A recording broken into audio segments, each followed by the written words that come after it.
Hello मेरे प्यारे साथियों, मैं हूं मिस्टर एक्स और आज आपके लिए एक किले के अंदर घटी 4 दोस्तों की भयानक आपबीती लेकर आया हूं। तो ये स्टोरी रहस्यमय किले गढ़कुंडार किले की है, जो कि झांसी के पास है, जिसके लिए यह कहा जाता है कि इस किले के जितना पास जाता जाए यह किला आंखों से ओझल होता जाता है। और यह भी कहा जाता है कि इसके किले में बहुत सारा खजाना छुपा है। यदि वह खजाना सरकार को मिल जाए तो पूरा भारत फिर से अमीर हो सकता है, यानी कि फिर से सोने की चिड़िया बन सकता है। इस किले के बारे में काफी कम लोगों को जानकारी है, क्योंकि यहाँ पर पर्यटकों का अभाव है। छोटी छोटी पहाड़ियों के बीच बसता ये किला अपने अंदर एक रहस्यमय कहानी छुपाए हुए है। सन 925 से 107 ईस्वी तक गढ़कुंडार किले ने कई युद्ध और रक्तपात देखे हैं। यशोवर्मन चंदेल ने दक्षिण पश्चिमी बुंदेलखंड पर विजय प्राप्त करने के बाद इस किले का निर्माण कराया, लेकिन इसका असली निर्माणकर्ता आखिर कौन है, यह आज तक रहस्य बना हुआ है। इसी किले के अंदर 4 दोस्त घूमने के लिए जाते हैं। वो वहां पर एंजॉय करने के लिए जाते हैं और उन्हें ये सब कुछ बातें बकवास लगती है कि वहां पर ऐसा कुछ भी नहीं होता होगा। लेकिन फिर उन्होंने जो घटनाएं अपने सामने फेस की वो वाकई में बहुत ज्यादा खौफनाक थी। अब मुझे इस घटना का तब पता चला जब मैं अपने एक कलीग के साथ बैठा बैठा गप्पे मार रहा था और हम ऐसे ही हॉरर कहानियों की बातें कर रहे थे। तब उसने कहा कि मेरे बुआ के 2 लड़के हैं, उनके साथ उस किले के अंदर एक भयानक हादसा हुआ है। फ्रेंड्स, मैं ये तो नहीं जानता कि ये कितना सच है कितना झूठ है, लेकिन जितना मुझे मेरे कलीग ने बताया उतना मैं आपको बताने की कोशिश करूंगा। अब चूंकि उसने मुझे सिंपल वे में बताया है, लेकिन मैं चाहता हूं कि आप पूरी एंजॉयमेंट के साथ उस हॉरर कहानी को एंजॉय करें, तो मैंने इसे अपने तरीके से नैरेट करने की कोशिश की है। लेकिन उससे पहले आपको पता है ना कि नीचे दिख रहे लाल बटन से क्या करना है। जी हाँ, अब तक भी अगर आप हमारी लॉयल फैमिली से नहीं जुड़े हैं तो उस लाल बटन को दबाना है और सब्सक्राइब करना है चैनल को। तो चलिए शुरू करते हैं। तो बात ज्यादा पुरानी नहीं है। अखिल उत्तर प्रदेश के कानपुर का रहने वाला लड़का, जो एक कॉलेज में पढ़ता था। सेमेस्टर खत्म होने के बाद वह अपने चाचा के घर झांसी गया था। वैसे तो उसे अपने चाचा के घर जाना अच्छा नहीं लगता था, क्योंकि उसके चाचा के बच्चों और उसमें कुछ खास बनती नहीं थी। चचेरा भाई मोहित हमेशा उससे चिढ़ता था, लेकिन उसकी चचेरी बहन की शादी थी, इसीलिए उसे वहां जाना पड़ा। जब परिवार के सभी लोग जा रहे थे तो अखिल अकेला घर पर रुककर भला क्या करता। अखिल जब भी अपने चाचा के घर जाता था तो हमेशा उसकी तारीफ की जाती थी, जो मोहित को पसंद नहीं थी। अखिल पढ़ाई लिखाई में भी अच्छा था और काफी आदर्श लड़का था। ऐसा नहीं था कि मोहित कोई बदतमीज लड़का था, लेकिन बस रिश्तेदारों की आदत होती है ना, हमेशा अपने बच्चों को दूसरे बच्चे से कंपेयर करना। वही आदत मोहित के घर वालों में भी थी। वे जब भी अखिल को देखते तो हमेशा यही कहते, मोहित अखिल से सीखो, ऐसे पढ़ाई करते हैं। मोहित अखिल से सीखो, बड़ों का सम्मान ऐसे करते हैं। ये सारी बातें मोहित को गुस्सा दिलाती थी। वह बचपन से ही अखिल से नफरत करता था। मोहित हमेशा यही मौके ढूंढता था कि किस तरह अखिल को नीचा दिखाया जाए या अखिल को परेशानी में डाला जाए। इसके लिए उसने बचपन में कई ऐसी करतूतें की है जिससे अखिल को परेशानी हुई थी और बाद में मोहित की डांट पड़ती थी। लेकिन मोहित पर कोई असर नहीं हुआ। आज भी मोहित वैसे का वैसा ही है। आज भी अखिल उसके घर जाता है तो मोहित उसे परेशान करने में कोई कसर नहीं छोड़ता। हर बार की तरह अखिल को इस बार भी मोहित की नफरत का सामना करना पड़ता है। वह अपने घर वालों के साथ झांसी पहुंचता है। सभी रिश्तेदार हर बार की तरह अखिल को इस बार भी खूब सारा प्यार देते हैं, क्योंकि शादी का माहौल था, इसीलिए उसके चाचा के घर उसके सभी रिश्तेदार मौजूद थे। ऐसे में अखिल को इस बार यहाँ अच्छा लग रहा था, क्योंकि मोहित को कोई मौका भी नहीं मिल रहा था और अखिल रिश्तेदारों के व्यस्त था। मोहित शादी में भी यही सोचता रहा, आखिर कैसे अखिल को परेशान करूं। लेकिन एक बार अखिल को परेशान करने में चक्कर वह खुद ही फंस गया था। उसे कोई मौका ही नहीं मिल रहा था कि वह अखिल को परेशान कर सके। अखिल अपने अन्य रिश्तेदारों के साथ शादी में खूब मजे करता है, लेकिन मोहित ने भी ठान ली थी कि अखिल को परेशान करना है।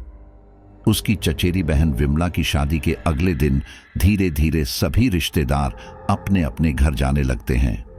अखिल भी 2 दिन बाद कानपुर वापस जाने वाला था। तभी मोहित कहता है, अरे अखिल भैया, आप इतनी जल्दी क्यों जा रहे हैं? मैंने तो सुना है आपके कॉलेज की छुट्टियां हैं, तो आप कुछ दिन यहीं रुक जाइए ना। मोहित के मुंह से ये बात सुनकर अखिल को थोड़ा अजीब लगता है, लेकिन उसे अच्छा भी लगता है कि मोहित उससे नफरत करता है, लेकिन फिर भी उसे रुकने के लिए कह रहा है। हालांकि उसके मन में अभी भी डर था, कहीं मोहित के मन में फिर तो कोई शैतानी नहीं चल रही। अब अखिल को घर में सब पसंद करते थे, इसीलिए घर वाले भी मोहित की बात पर अखिल को जबरदस्ती अपने घर पर रोक लेते हैं। वे अखिल के माँ बाप से कहते हैं, अखिल 1 हफ्ते बाद आ जाएगा, कुछ दिन यहाँ एंजॉय करने दो। अखिल के माँ बाप भी हामी भर देते हैं। अखिल के परिवार में उसके माँ बाप और उसकी एक छोटी बहन थी। वे लोग वापस कानपुर चले जाते हैं। 1-2 दिन मोहित का व्यवहार अखिल के काफी अच्छा रहता है। अखिल को भी बहुत खुशी होती है। फिर एक दिन मोहित कहता है, चलो भैया, आपको अपने दोस्तों से मिलाता हूं। अखिल भी खुशी खुशी मोहित के साथ चल देता है। ये लोग एक चाय की दुकान पर जाते हैं। वहां पर मोहित के 2 दोस्त नीरव और शुभम भी आते हैं। ये लोग काफी देर तक बातें करते रहते हैं। ये लोग बहुत सी बातें करते हैं, जिनमें बहुत सी बातें उनके शहर और उनके कॉलेज की थी। बातों बातों में अब बात छिड़ती है गढ़कुंडार किले की, जो झांसी से 70 किलोमीटर की दूरी पर था। नीरव कहता है, अखिल भैया, कानपुर में कोई हॉन्टेड जगह नहीं है क्या? अखिल कहता है, हाँ होंगी, मैं इन बातों पर यकीन नहीं करता और न इनके बारे में ज्यादा जानना चाहता। शुभम कहता है, क्यों भैया, क्या आपने कभी भूत नहीं देखे? मैंने तो गढ़कुंडार किले में एक भूत देखा था। तभी मोहित कहता है, कौन से गढ़कुंडार? अपने वाला। शुभम कहता है, हाँ वही। मोहित कहता है, पागल है क्या? वहां कुछ नहीं है, सिर्फ कहानियां ही हैं। नीरव कहता है, अरे शुभम सच कह रहा है, इसने अपनी कहानी मुझे बताई है। मोहित कहता है, कैसी कहानी? मुझे तो आज तक नहीं पता। नीरव शुभम से कहता है, बताना भाई, तेरे साथ क्या हुआ था? शुभम बताना शुरू करता है, भाई पिछले साल की है, जब मेरे दिल्ली वाले मदन भाई आए थे। वो अक्सर इंडिया में बहुत सी जगह घूमते फिरते थे। जब वो यहाँ आए थे तब उन्होंने मुझसे घूमने जाने के लिए कहा। अब मैं तो ज्यादा घूमता फिरता नहीं हूँ, यहाँ आसपास की जगह तो वो पहले ही घूम चुके हैं। फिर मैंने उन्हें गढ़कुंडार किले के बारे में बताया। जब उन्हें पता चला कि वो एक हॉन्टेड किलों में से एक है और वहां भी भूतिया कहानी प्रसिद्ध है, तो उन्होंने मुझे वहीं चलने को कहा। वो यहाँ से अच्छा खासा दूर है, इसीलिए पहले तो मैंने मना किया। फिर उन्होंने मुझे पैसों का लालच दिया, तो मैं उनके साथ चल दिया। हम दिन के समय गए थे, लेकिन वहां हमें बहुत देर हो गई। शाम ढलने लगी थी, जबकि 6:30 बजे से पहले ही वहां से निकलना था। लेकिन वो किला किला नहीं, भूल भुलैया है। हम आते समय रास्ता भटक गए और उसी में हमें देर हो गई। जब तक हम ऊपर तक आते तब तक रात हो चुकी थी। हमने उस किले में कुछ लोगों की नाचने गाने की आवाज सुनी थी और कभी कभी किसी औरत के चीखने की आवाज आ रही थी। हमने वहां पर अपने अलावा कुछ परछाइयां देखी थी, जबकि हमारे आसपास कोई भी नहीं था। हमने भगवान का नाम लेकर वो रात काटी। अगली सुबह होने तक हम डर के साए में किले में एक कोने में बैठे रहे। पूरी रात हमें अजीब अजीब सी आवाज आती रही, लेकिन कोई भी दिखाई नहीं दिया। मोहित कहता है, तो इसमें डरने वाली क्या बात है? अखिल यह सब चुपचाप सुन रहा था, क्योंकि वह उस किले के बारे में ज्यादा नहीं जानता था। शुभम कहता है, क्या तुम्हें नहीं पता कि उस किले में बहुत समय पहले पूरी एक बारात गायब हो गई थी? इस बारे में 2 बातें कही जाती हैं। एक, वो बारात पास के ही गांव में आई थी। बारात के लोग घूमने के मकसद से उस किले में गए थे, लेकिन जब वे लोग तहखाने की तरफ गए तो वो गायब हो गए और आज तक उनका कुछ पता नहीं है। दूसरी, खंगार शासकों के अंतिम राजा नामदेव खंगार की कहानी है। इन्हें बुंदेला शासक सोहनपाल की बेटी रानी कुंवर से प्यार हो गया था। जब सोहनपाल को ये बात पता चली तो उन्होंने एक षड्यंत्र रचा कि क्यों न इस मौके का फायदा उठाकर खंगार शासकों के बीज को ही खत्म कर दिया जाए। तो सोहनपाल ने एक शर्त रखी कि अगर वो हमारी बेटी से शादी करेंगे तो उन्हें पूरे खंगार शासकों के सभी लोगों को शामिल होना पड़ेगा। उसमें बच्चे, महिलाएं, बूढ़े सभी शामिल होंगे। ये 13वीं 14वीं शताब्दी की बात है। यहीं से खून की होली की शुरुआत होती है। शादी में सभी खंगार शासक शामिल थे। जब वे बारात लेकर यहाँ आए तो उन्हें दारू पिलाई गई और नशे में धुत कर दिया गया। इसके बाद उन्हें किले के नीचे बने तहखाने में ले जाया गया और कत्ल ए आम कर दिया। सबकी गर्दन काट दी गई। तभी नीरव कहता है, और यह भी कहा जाता है कि वहां पर रानी ने जौहर कर लिया था और उसके चीखने की आवाज रात को वहां गूंजती है, इसलिए शाम होने से पहले ही लोग उस किले से लौट आते हैं। इस किले के बारे में यह भी कहा जाता है कि जैसे जैसे इसके करीब जाते हैं वैसे वैसे ही आंखों से ओझल हो जाता है, जिसकी वजह से इंसान अपना रास्ता भटक जाता है। मोहित कहता है, मैं इन सब बातों को नहीं मानता। शुभम कहता है, अगर ऐसी बात है तो फिर तू एक रात उस किले में काट कर दिखा, मैं मान जाऊंगा कि वहां कुछ नहीं है। मोहित कहता है, इसमें क्या बड़ी बात है? क्यों अखिल भैया? ये सब बातें सुनकर अखिल थोड़ा घबराया हुआ था, लेकिन वह मोहित की बातों में हाँ मैं हाँ मिलता है और कहता है, हाँ इसमें क्या बड़ी बात है, ये सब कुछ झूठ बातें हैं, ऐसा कुछ नहीं होता। तब नीरव कहता है, अगर ऐसी बात है तो अखिल भैया आप वहां जाकर दिखाइए। अखिल कुछ बोलता, इससे ही मोहित कहता है, तू अखिल भैया को चैलेंज कर रहा है, तेरा दिमाग तो ठीक है ना? नीरव कहता है, चैलेंज नहीं, मैं तो सच में जाने के लिए कह रहा हूं। तुम दोनों ही कह रहे हो कि ऐसा कुछ नहीं होता, तो वहां जाकर दिखा क्यों नहीं देते कि शुभम झूठ बोल रहा है? और हो सकता है सच में शुभम झूठ बोल रहा हो, हमें डरा रहा हो। मोहित कहता है, हाँ हाँ क्यों नहीं, अखिल भैया किसी से नहीं डरते हैं, उन्होंने मुझे डरना नहीं सिखाया। क्यों अखिल भैया? अखिल ना चाहते हुए भी कहता है, हाँ मोहित सही कह रहा है। शुभम कहता है, ठीक है तो 1,000 की शर्त लगती है। तुम लोग कल वहां जाकर दिखाना और हर 1 घंटे के बाद की वीडियो रिकॉर्डिंग भी करना, ताकि हमें यकीन हो सके कि तुम लोग वहां पूरी रात रुके थे और वहां तुम सुरक्षित थे। ये सब कुछ मोहित का ही प्लान था। उसने अपने दोस्तों से ये सब बातें कहने को कहा था। अगले दिन मोहित अखिल को गढ़कुंडार किले के लिए ले जाता है और घर पर कहता है कि आज रात उसके दोस्त का बर्थडे है, उसने पार्टी रखी है और रात में वो वहीं रुकेगा। ये लोग शाम के 6 बजे तक किले में पहुंच जाते हैं, क्योंकि 6:30 बजे के बाद अंदर जाना मना था। किले के दरवाजे बंद कर दिए जाते हैं। हालांकि 6 बजे भी उन्हें अंदर जाने नहीं दिया जा रहा था, लेकिन फिर भी जुगाड़ बनाकर ये लोग उस किले में चले जाते हैं। मोहित के पास एक छोटा कैमरा था। मोहित और अखिल अपने साथ कुछ खाने पीने का सामान और पानी लेकर आए थे, ताकि रात काटने में कोई दिक्कत ना हो। मोहित शुभम को फोन करता है और कहता है कि हम लोग किले पर पहुंच गए हैं। शुभम कहता है, ठीक है, रिकॉर्डिंग शुरू कर दो। इसके बाद मोहित हर 1 घंटे बाद की 10-10, 15 मिनट की रिकॉर्डिंग करने लगता है। धीरे धीरे शाम भी ढल जाती है और रात गहराने लगती है। मोहित कहता है, चलो भैया, हम शुरू से इस किले की वीडियो बनाते हैं। इसके बाद ये लोग किले के अंदर वाले मुख्य गेट पर पहुंचते हैं, जिसकी ऊंचाई लगभग 15 से 17 फीट होगी। मुख्य द्वार के बराबर में एक काफी बड़ा सैनिक बुर्ज था, जहां पर शायद सैनिक पहरेदारी करते थे। द्वारा के अंदर जाते ही एक मेहराब कक्ष था। ये लोग उस कक्ष से आगे निकल कर जाते हैं तो इन्हें फिर से खुला आसमान दिखाई देता है। काफी आगे चलने पर इन्हें एक और द्वार दिखाई देता है। जब वे उसके अंदर जाते हैं तो दोनों तरफ सीढ़ियां जा रही थीं। मोहित कहता है, भैया यहां तो काफी अंधेरा है, आप अपनी टॉर्च जला लीजिए, मोबाइल की टॉर्च से काम नहीं बन रहा। अखिल अपने बैग से टॉर्च निकालकर जलाता है। टॉर्च की रोशनी काफी तेज थी, जिससे इनका डर कम हो रहा था और वीडियो भी ठीक बन रही थी। अखिल कहता है, मोहित तुम्हें इन जैसे दोस्तों का साथ छोड़ देना चाहिए, ये सही नहीं है।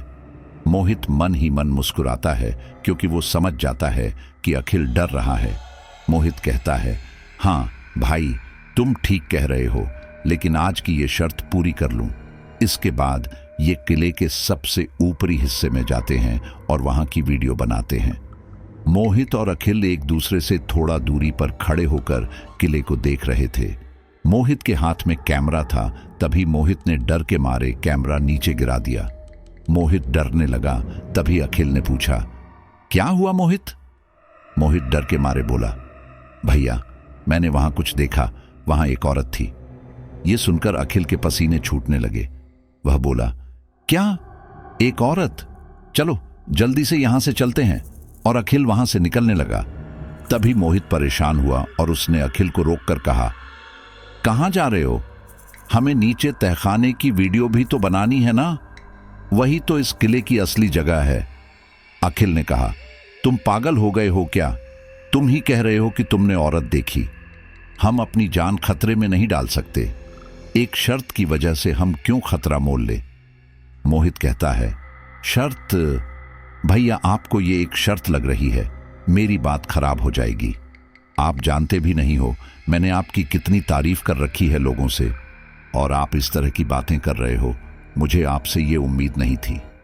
मोहित की बात सुनकर अखिल को बुरा लगता है और वह शांत हो जाता है। मोहित समझ जाता है कि अखिल उसकी बातों में आ गया है। मोहित कहता है, चलो भैया अब नीचे चलते हैं। इस किले में ऊपर की तरफ 3 मंजिलें थी और जमीन के अंदर 2 मंजिल थी। जैसे ही ये लोग तहखाने की सीढ़ियां उतरते हैं, अखिल को औरत के चीखने की आवाज आती है, जबकि असल में मोहित के दोस्त ऊपर बैठे हुए एक कैसेट बजा रहे थे। अखिल बुरी तरह घबरा जाता है और मोहित को पकड़ लेता है। वैसे तो मोहित भी आवाज सुनकर घबरा गया था, लेकिन वह मन ही मन हंस रहा था क्योंकि उसे ऐसा करने में मजा आ रहा था। मोहित कहता है, भैया क्या हुआ, घबरा क्यों गए? अखिल ने कहा, मुझे किसी औरत के चीखने की आवाज आई। मोहित कहता है, क्या आपको किसी औरत की आवाज आई? मुझे तो किसी की आवाज नहीं आई। अखिल सोच में पड़ जाता है कि ऐसे कैसे हो सकता है। वह मोहित से कहता है, मोहित चलो, हमें अपनी जान खतरे में नहीं डालनी चाहिए, वरना घर में सब यही कहेंगे कि मैंने तुम्हारा ख्याल नहीं रखा। मोहित कहता है, बात तो आप ठीक कह रहे हो, लेकिन मैं कहता हूं एक बार इस तहखाना की वीडियो बना लेते हैं ताकि हम उनसे 1000 रुपए ले सके। अखिल कहता है, अरे यार तुम 1000 रुपए मुझसे ले लेना, इस शर्त को छोड़ो और चलो वापस। लेकिन मोहित मस्ती के चलते इधर उधर जाकर वीडियो बनाने लगता है। अखिल उसका बड़ा भाई था, इसलिए वह उसे छोड़ता नहीं है। वह बार बार कह रहा था, मोहित चल यार, मोहित चल, लेकिन मोहित को उसे परेशान करने में बहुत मजा आ रहा था। अखिल के चेहरे पर जो डर था मोहित को बड़ा सुकून दे रहा था। धीरे धीरे ये लोग तहखाने में चले जाते हैं जहां बहुत ही अंधेरा था। वहीं दूसरी तरफ शुभम और नीरव ऊपर कैसेट बजाकर मजे कर रहे थे। वे दोनों किले के दूसरी मंजिल पर बैठे थे। उनके पीछे 2 कक्ष बने हुए थे। उस समय कैसेट बंद थी। तभी नीरव को एहसास होता है कि उससे पीछे वाले कक्ष में कोई है। वह शुभम से कहता है, शिवम चुप, 1 मिनट, शांत रह, मुझे ऐसा लग रहा है इस कमरे में कोई है। शुभम हंसते हुए कहता है, क्या यार, क्या मजाक कर रहा है, मुझे डराने की कोशिश कर रहा है। नीरव कहता है, अरे नहीं, 1 मिनट शांत तो रह।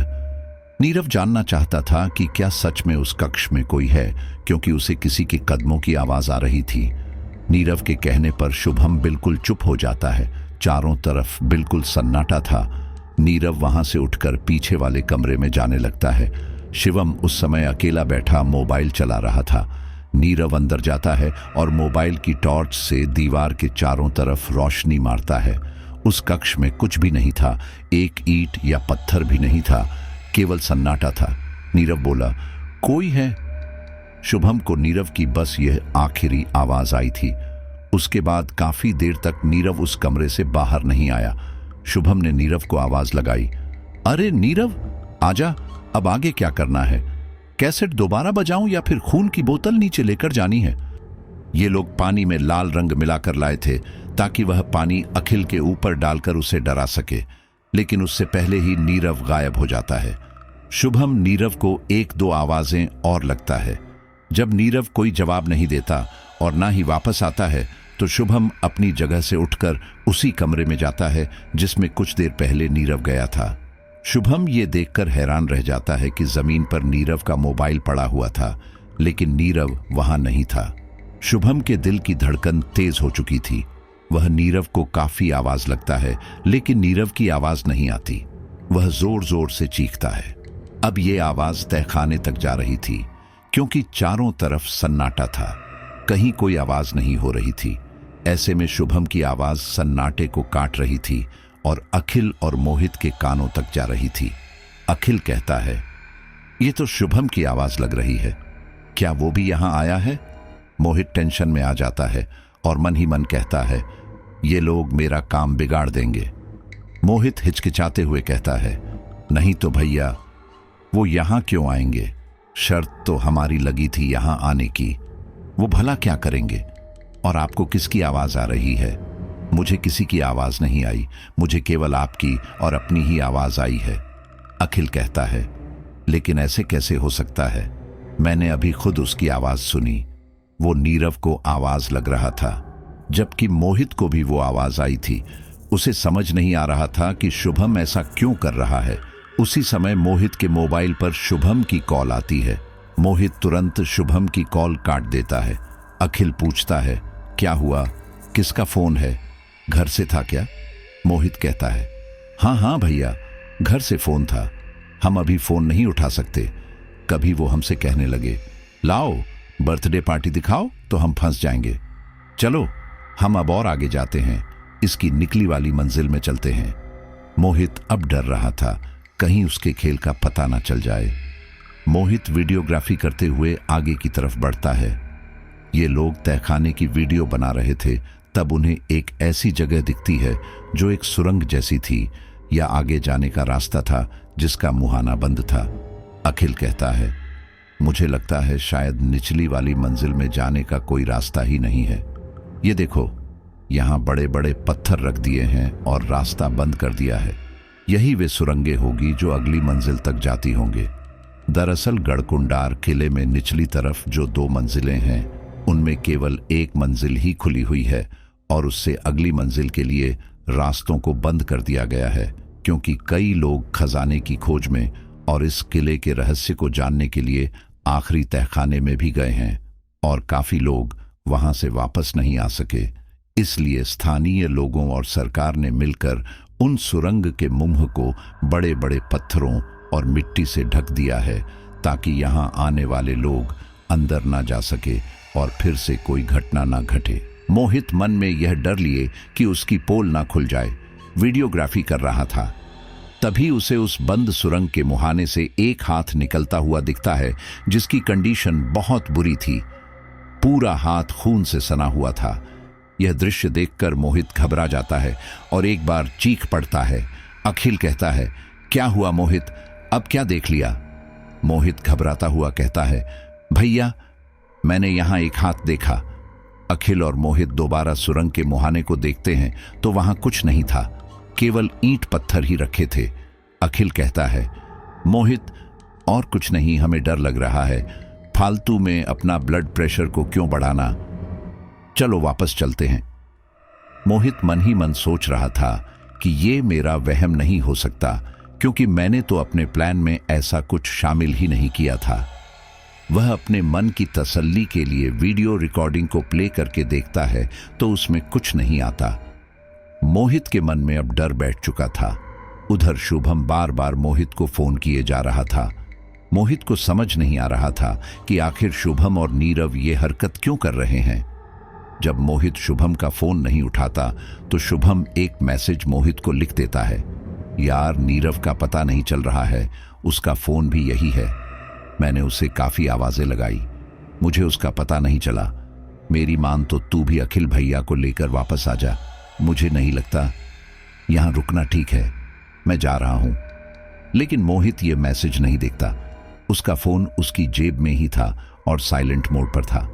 मोहित कहता है, चलो भैया आप ठीक कह रहे हो, हमें वापस चलना चाहिए। ये लोग जैसे ही ऊपर जाने के लिए सीढ़ियों तक आते हैं, इन्हें सीढ़ियों पर दो आदमी दिखाई देते हैं जिनके सिर पीछे की तरफ मुड़े हुए थे। ये मोहित के प्लान का कोई हिस्सा नहीं था। मोहित को इस बारे में पता ही नहीं था। वो मन ही मन सोचता है कि कहीं ये शुभम और नीरव का किया धरा तो नहीं। फिलहाल मोहित की हालत भी खराब हो रही थी। उन दोनों गर्दन घूमे आदमियों ने बहुत अच्छे कपड़े पहन रखे थे। धड़ सामने का और शक्ल पीछे की तरफ देखकर अखिल और मोहित का बीपी सच में हाई होने लगता है। मोहित कहता है, भैया ये क्या है? अखिल हकलाते हुए कहता है, मुझे नहीं पता, मैंने मना किया था ना यहाँ आने के लिए, लेकिन तुमने मेरी नहीं मानी। तभी उनके कानों में एक आवाज आती है। जब वह पीछे पलट कर देखते हैं तो सुरंग के मुहाने से एक एक करके पत्थर हट रहे थे। अखिल हैरानी से कहता है, ये अपने आप कैसे हट सकते हैं? ये लोग उस सुरंग को देख ही रहे थे। तभी वो दो आदमी उनकी तरफ बढ़ते हैं। जैसे ही अखिल और मोहित उनके कदमों की आवाज सुनकर उन दोनों आदमियों की तरफ देखते हैं तो डर के मारे बुरी तरह चीखने लगते हैं, क्योंकि उन दोनों आदमियों ने अब अपनी गर्दन पूरी 360 डिग्री घुमा ली थी और उनके चेहरे बहुत भयानक थे। आंखें सामान्य से ज्यादा बड़ी और सफेद थी। गालों की खाल पूरी तरह से गली हुई थी। केवल जबड़ा दिखाई दे रहा था। ऐसा लग रहा था जैसे इनका चेहरा सड़ चुका है। मोहित और अखिल सुरंग की तरफ भागते हैं। सुरंग के सारे पत्थर बाहर निकल चुके थे। मोहित और अखिल यह नहीं सोचते कि आखिर ये पत्थर क्यों हटे। वे लोग बस उस सुरंग के अंदर चले जाते हैं। अंधेरा काफी हो रहा था। मोबाइल की टॉर्च उस अंधेरे को बहुत मुश्किल से काट रही थी, लेकिन फिर भी ये लोग आगे बढ़ रहे थे। वह जगह बहुत ज्यादा तंग थी, बहुत संकरी थी। शायद दो व्यक्ति एक साथ उस रास्ते पर नहीं जा सकते, इसलिए ये लोग आगे पीछे चल रहे थे। रास्ता खत्म होने का नाम ही नहीं ले रहा था। इस गलियारे में मुड़े तो अगला गलियारा आ जाता, फिर थोड़ा आगे चलने पर फिर एक मोड़ आ जाता। कहीं कहीं थोड़ा चौड़ा रास्ता भी मिल रहा था, लेकिन बस मोड़ पर मोड़ आ रहे थे। मोहित कहता है, हम यहां से बाहर कैसे निकलेंगे? कहीं ऐसा ना हो कि हम फंस जाएं। अखिल कहता है, वो तो आगे चलने पर ही पता चलेगा। कहीं तो यह रास्ता जाकर बंद होता होगा या खुलता होगा। अब इनके सामने कुछ सीढ़ियां आती हैं, यही कोई 8 से 10। उसके बाद रास्ता चौड़ा था। जगह जगह मेहराब बने हुए थे और फिर उनके अंदर रास्ते जा रहे थे। सच में वह किला एक भूल भुलैया ही था। ये लोग आगे जा तो रहे थे, लेकिन वापस आना उनके लिए इतना आसान नहीं था, क्योंकि यह रास्ता बहुत कठिन था। ये लोग एक ऐसी जगह पर जाकर रुक गए जहां एक बहुत बड़ा और गहरा कुआं था। अखिल ने कुएं में झांक कर देखा तो उसे अंधेरा ही दिखाई दिया। शायद उसमें पानी नहीं था। नीचे उतरने के लिए सीढ़ियां था। कुआं भी बहुत बेहतरीन ढंग से बना हुआ था, जैसे खुद में कोई इमारत हो। कुएं के आगे जाकर कोई रास्ता नहीं था। अखिल ने कहा, हमें इस कुएं में उतरना होगा। मोहित कहता है, नहीं, मुझे डर लग रहा है। मोहित के कंधे पर बैग था, जो उसे संभालने में दिक्कत हो रही थी। बिना बैग के वह आसानी से भाग जा सकता था, इसीलिए उसने अपना बैग वहीं फेंक दिया। जब मोहित पीछे पलट कर देखता है तो उसे अब 2 नहीं 5 से 6 आदमी नजर आ रहे थे और सबकी हालत बिल्कुल वैसे ही थी जैसी उन 2 आदमियों की थी। मोहित घबरा कर कहता है, भैया ये देखो, ये तो बहुत सारे लोग हैं। अखिल कहता है, तभी तो कह रहा हूं, कुएं में उतरो। ये सीढ़ियां बनी हुई हैं, आराम आराम से पैर रखो और यहां से निकलो। हो सकता है कुएं से आगे जाने के लिए कोई रास्ता हो, नहीं तो हम कुएं में ही छिप जाएंगे। जब तक जान है तब तक बचना तो पड़ेगा ही ना। जब ये लोग सीढ़ियां उतरते हैं तो दीवार से एक हाथ निकलकर मोहित का कंधा पकड़ लेता है। मोहित चिल्लाया, भैया! अखिल ने तुरंत पलट कर देखा तो मोहित के कंधे पर खून से सना हाथ था, जो कुएं की दीवार से निकल रहा था। मोहित अखिल से 2-3 सीढ़ियां ऊपर था। जब अखिल ने वापस मोहित के पास जाने के लिए कदम पीछे बढ़ाए, तभी एक सीढ़ी से एक हाथ और निकला और उसने अखिल के पैर को पकड़ लिया। अखिल मुंह के बल मोहित के ऊपर गिरा, जिससे मोहित भी सीढ़ियों पर गिर गया और वो कटा हुआ हाथ कुएं में जा गिरा। ये देखते ही मोहित 1-2 सीढ़ी ऊपर बढ़ा। अखिल अब भी अपने पैरों को उस हाथ से छुड़ाने की कोशिश कर रहा था, अंत में वो सफल भी हुआ और उसने वो हाथ पकड़कर कुएं में फेंक दिया। मोहित बोला, ऊपर चलो। ये लोग जैसे ही कुएं से वापस कुएं के मुंह तक आए, वैसे ही देखा कि वहां पर कुएं को चारों तरफ से उन्हें अजीब से लोगों ने घेर रखा है। उनके कपड़े बहुत नए और अच्छे थे, लेकिन थे काफी पुराने जमाने के। उनकी गर्दन बार बार गोल गोल घूम रही थी, जिसे देखकर मोहित को चक्कर आ रहे थे। डर के मारे उसकी हालत बहुत खराब हो रही थी। दोनों के हाथ से उनके फोन कुएं में ही गिर जाते हैं। अब इनके पास ना टॉर्च थी और ना मोबाइल। मोहित और अखिल कुएं से ऊपर वापस नहीं जा पाए और आखिर उन्हें हार कर कुएं में वापस नीचे जाना पड़ता है।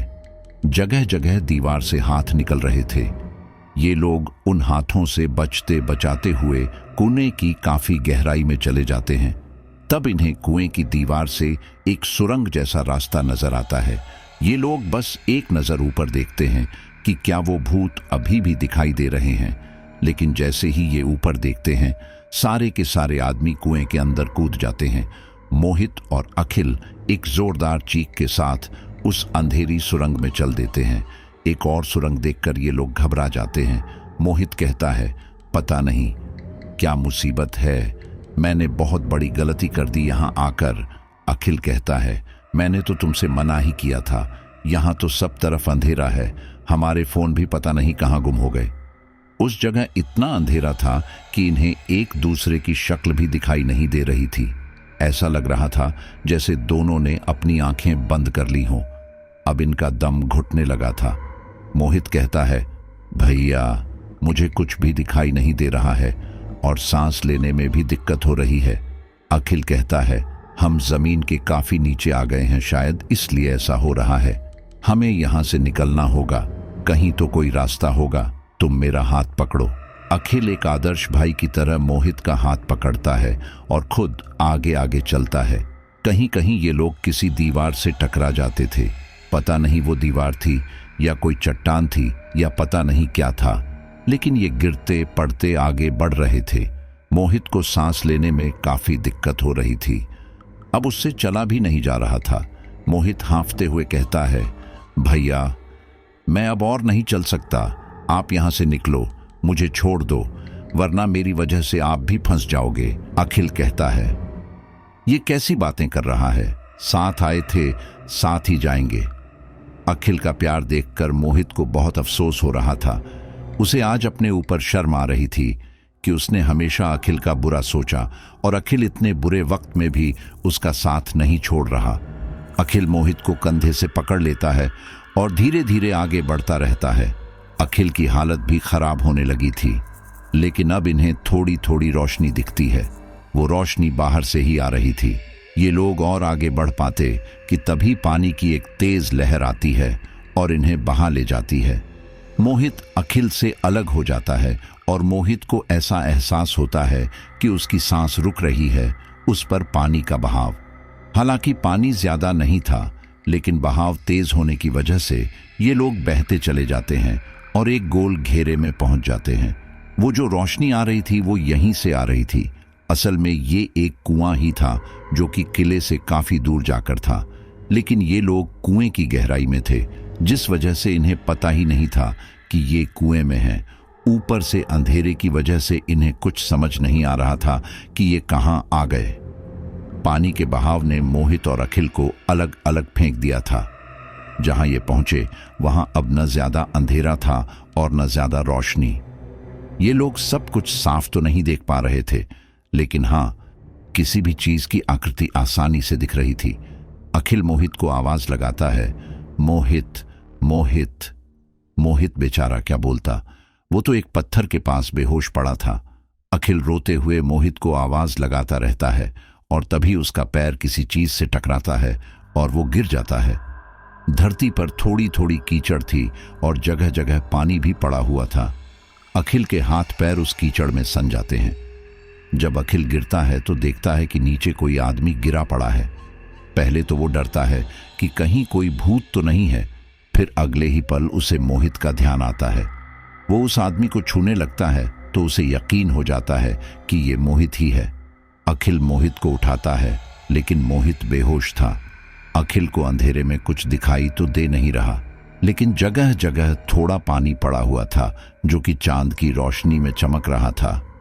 अखिल ने उसी पानी को अपने हाथ में लिया और मोहित को पिलाया।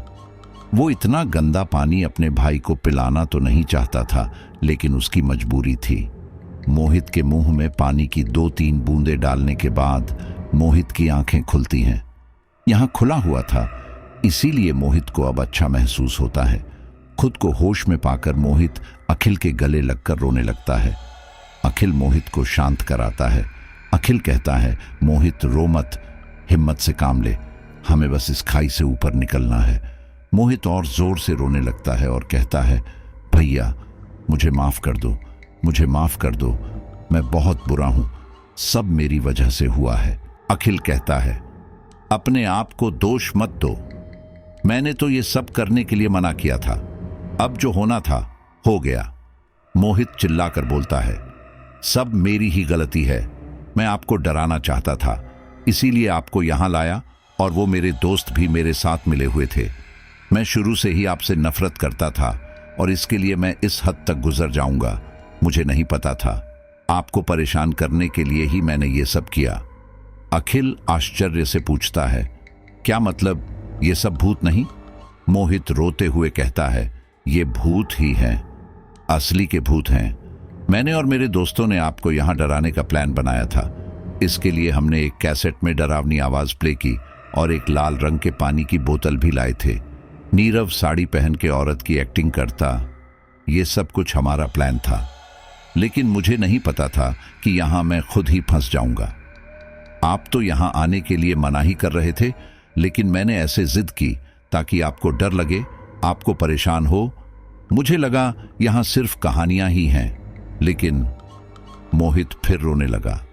अखिल को विश्वास नहीं होता कि मोहित इस हद तक गिर जाएगा।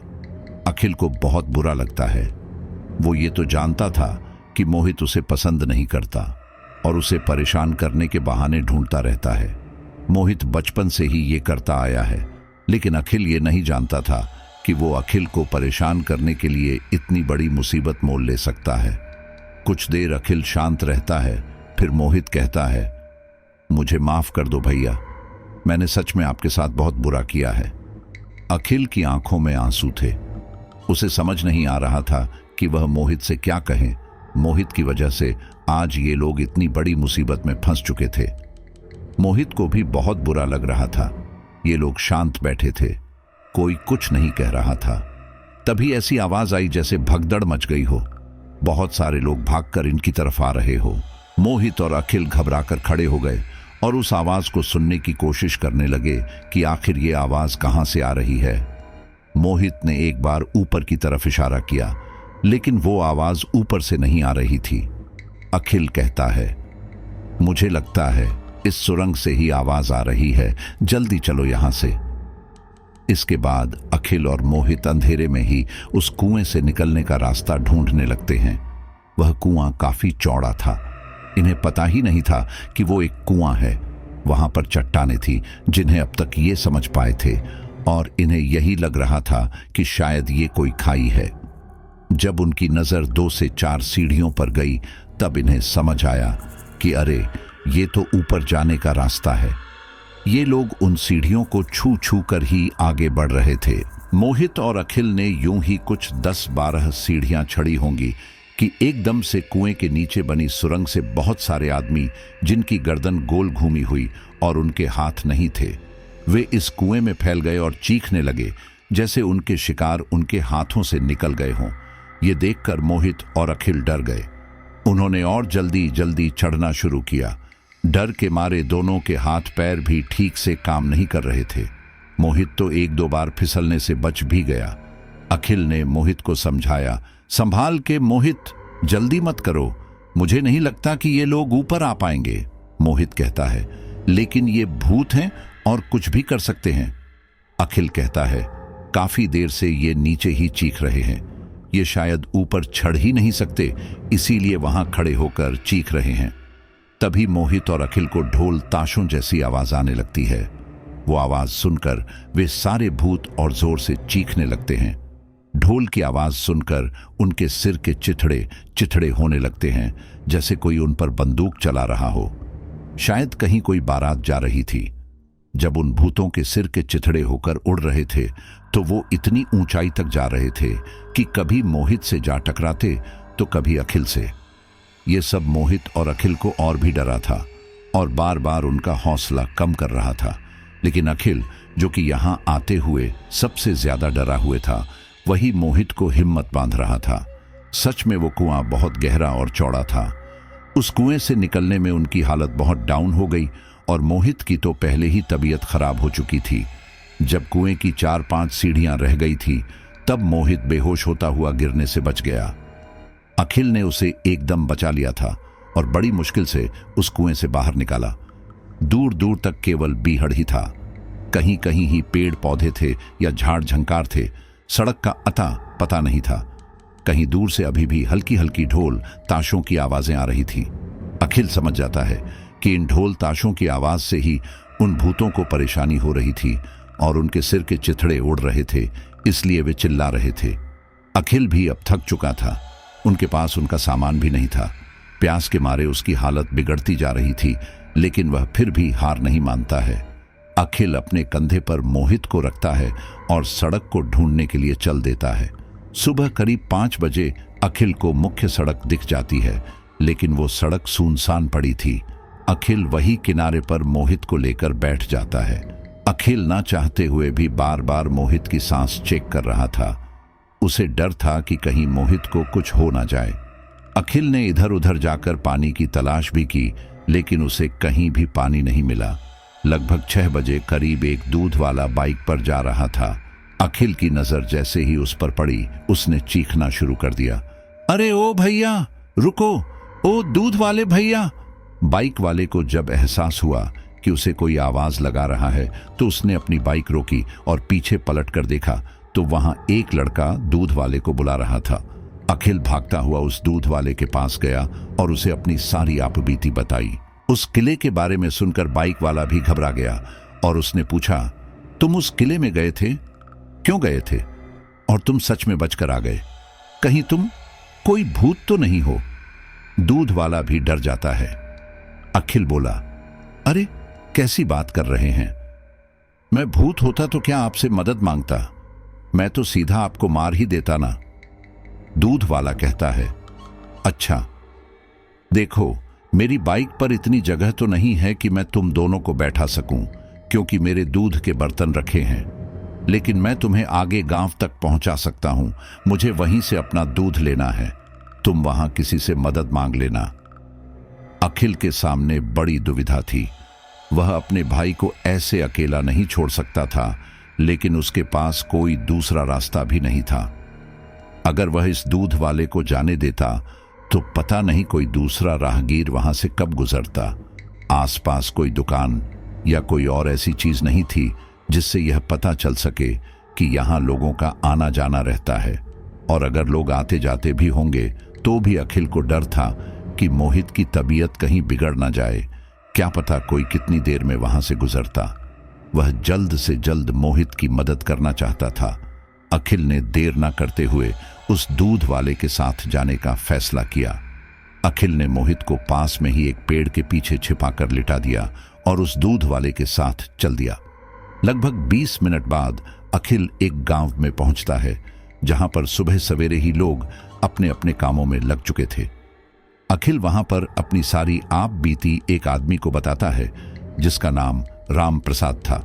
जब वह अखिल की सारी कहानी सुनता है तो उसे आश्चर्य होता है कि इन लोगों ने इतना भयानक अनुभव लिया है। राम प्रसाद तुरंत अपने साथ 2 लोगों को लेता है और गांव के ही एक ऑटो रिक्शा से उस जगह पर पहुंचता है जहां मोहित था।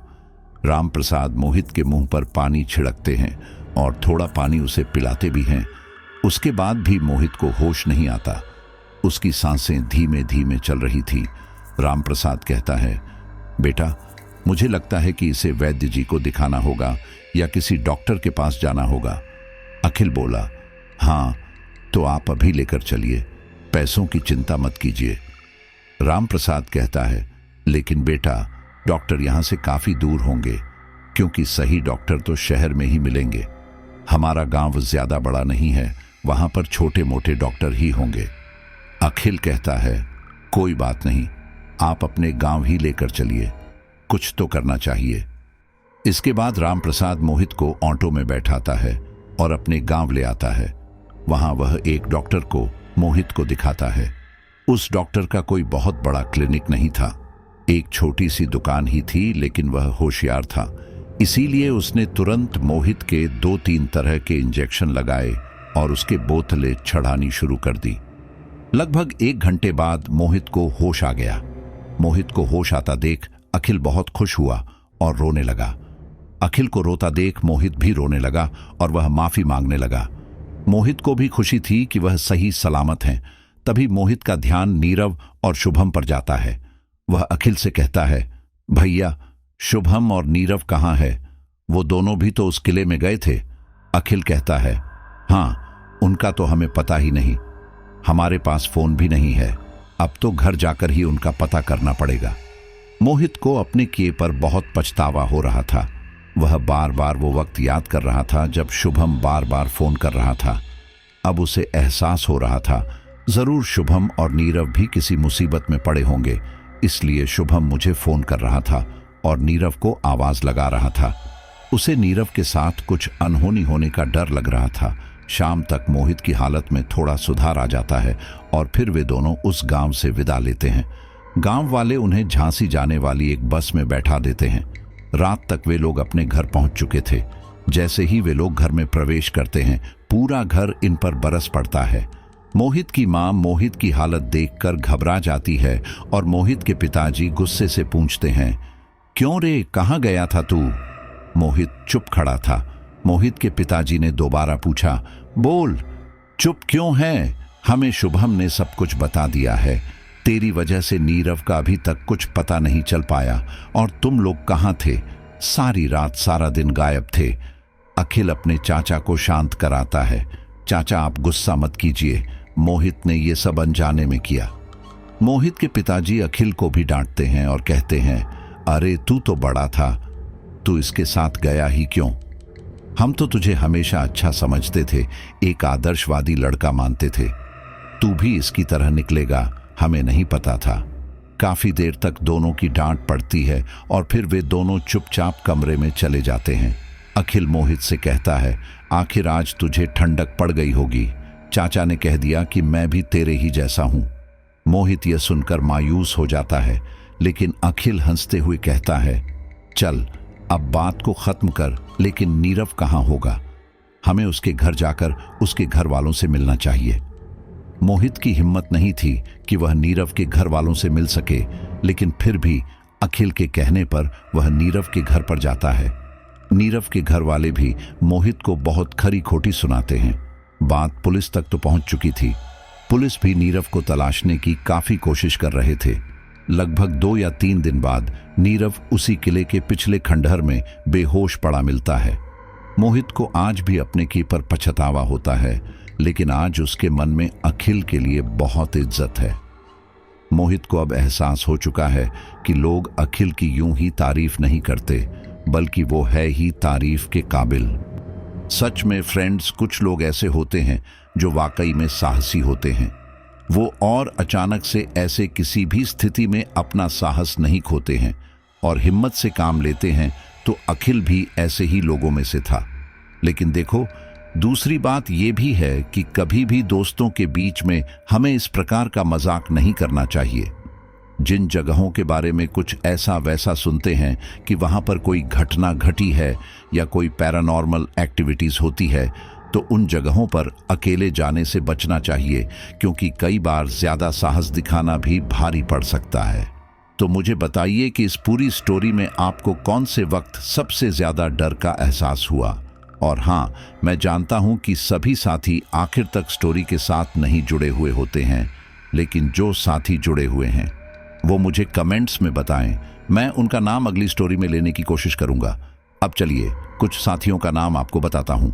पूनम धनक राजकोट, पूजा टीटू राजपूत धौलपुर, राजू कोरी, राजन जी भागलपुर, फैजन जयपुर, सूरज विश्वकर्मा मुंबई, रंजीत अमृतसर, रवि चौहान गोरखपुर, रजत चौबे बलिया, कविता NIT फरीदाबाद।